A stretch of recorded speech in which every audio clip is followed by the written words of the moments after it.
Great. But feel free to hit record. Okay. So there's no question in my mind that water came down through the bathroom at the walls. Found a common wall to the downstairs, which is the wall between the laundry and the garage. It smells like wet wall in here. I smelled it. I smelled it when I got in the garage. There is a particular odor that it gives off. There may be other walls that are wet as well once further investigation is done, if it's ever done. So what ends up happening is that different options are available. One, plenty of people who don't have insurance or are, for whatever reason, they have a second house and there's the wrong kind of insurance that's put on the home.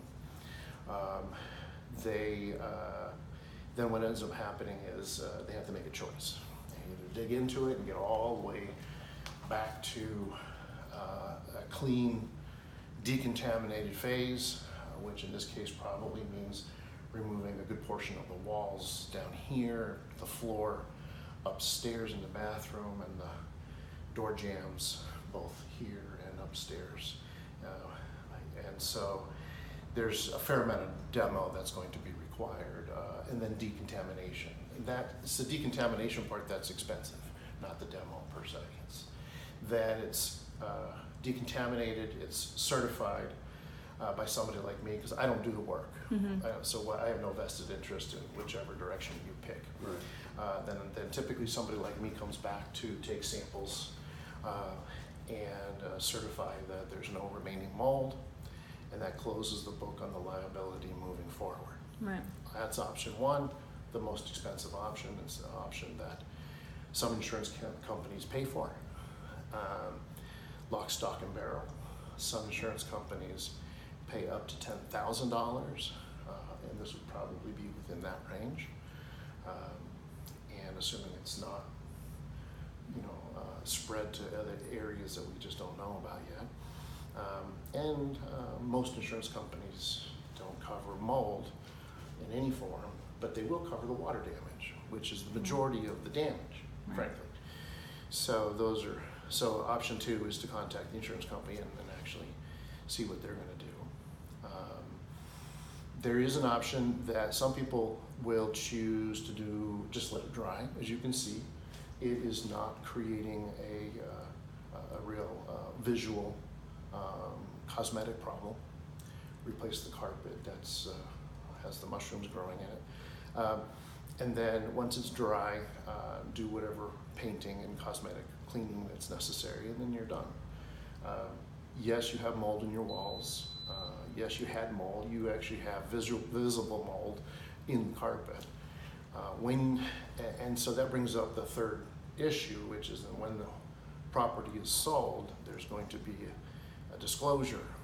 And that disclosure is going to ask, A, has there been a leak or a flood? And the answer to that has to be yes. And B, has there been mold? And that's on the disclosure form, and the answer to that's going to be yes. So in both those cases, a buyer is going to want to know what was done. Right. So that becomes the liability issue. Now, in terms of health concerns, anybody who has immune suppression, immune deficiency, respiratory conditions, those are people that are most likely to suffer if there's going to be mold in the air, which there may or may not be at this point in time.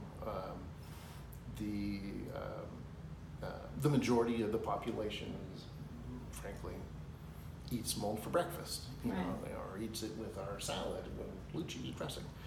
So it's not something that I'm not a scaremonger when it comes to mold, because there are no mold police. Right. I just get paid to give you the facts. Whatever the decision is made is completely fine. It's up to you guys, and I can support that in any way you need. I can write up exactly what I'm saying, take pictures, write up my report. There are plenty of people at this point who say, we've got enough information. We don't want any report written up. Here's your Right. money. Here's the door. Right. And I'm just as happy to do that as well. So I don't think twice about it. I understand that completely. So it all depends on how you want to proceed Right. forward. And Well, your dad's gonna have to make that decision. yeah, Right. oftentimes an insurance agent is a good person to be in contact with at this point, because if one calls the 800 number for the insurance policy, Right. then even if you choose to pull the plug on an insurance claim, or an insurance company comes out and says, no, we're not going to cover this, it's still a ding on the record of the house, and it still will show up Right. for the next 5 years when a history is brought up Right. on the property. So if it were my home and I wanted to find out, is it covered, what are the options I have from an insurance standpoint, I would definitely be in touch with my agent rather than The company. the 800 number, knowing that I don't want a ding on my record if I'm just going to take care of it myself. Right. Some people have policies where the deductible is so high that it is worth just taking care of it themselves. Right. And, or you take care of it until you determine that it's a size beyond one's budget. Right. You would think you'd be looking in the $10,000 range. Yeah. And under. And Yeah. If it doesn't spread into any of the. And is there any reason to think it would spread if the water source is finished, or as long as the mold has food, it can still grow, or does? Yeah. As long as it continues to be wet, and it's wet all underneath that floor, I see. in that wall, down these walls, in the insulation of those walls, Right. Around the door frames. So in other words, it's going to get worse. Right. It will dry out eventually, but in that process, How much is there before it dries it will get out? worse. Right. Yeah, mold will develop if it hasn't already.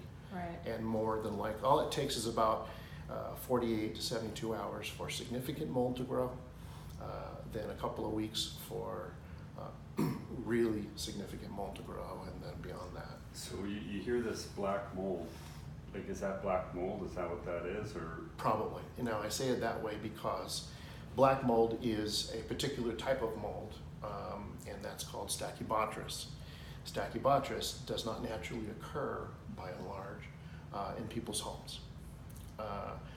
It also doesn't occur if you have a leak underneath your sink and you find a little bit of mold, and it's only been happening a week or two. Stachybotrys doesn't grow that fast.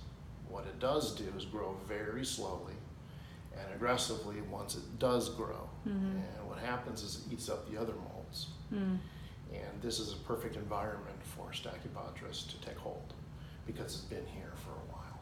And so you will have a couple of different molds that are considered injurious to people's health. And so that's only because it's been here.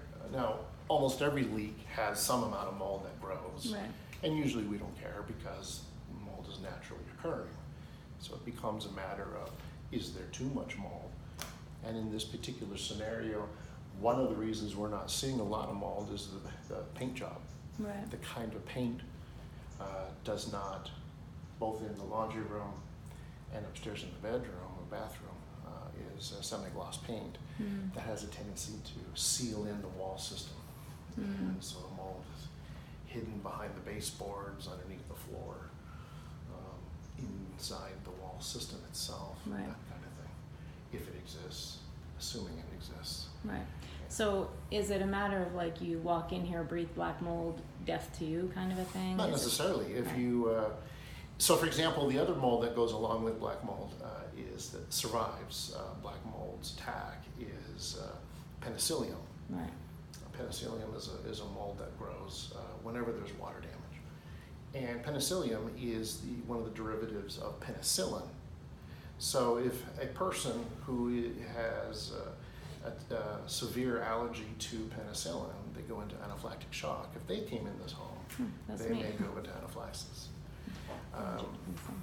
yeah, so there are, without trying to sound scary, Yeah. you know, there are certain health risks. Are they, you know, your average person? No. You know, but I have described the type of people that would have substantial risk coming into this home. That's why I'm here. As much as I know, I'm not sitting here with a respirator Right. because I know what I'm allergic to and what I'm not allergic to.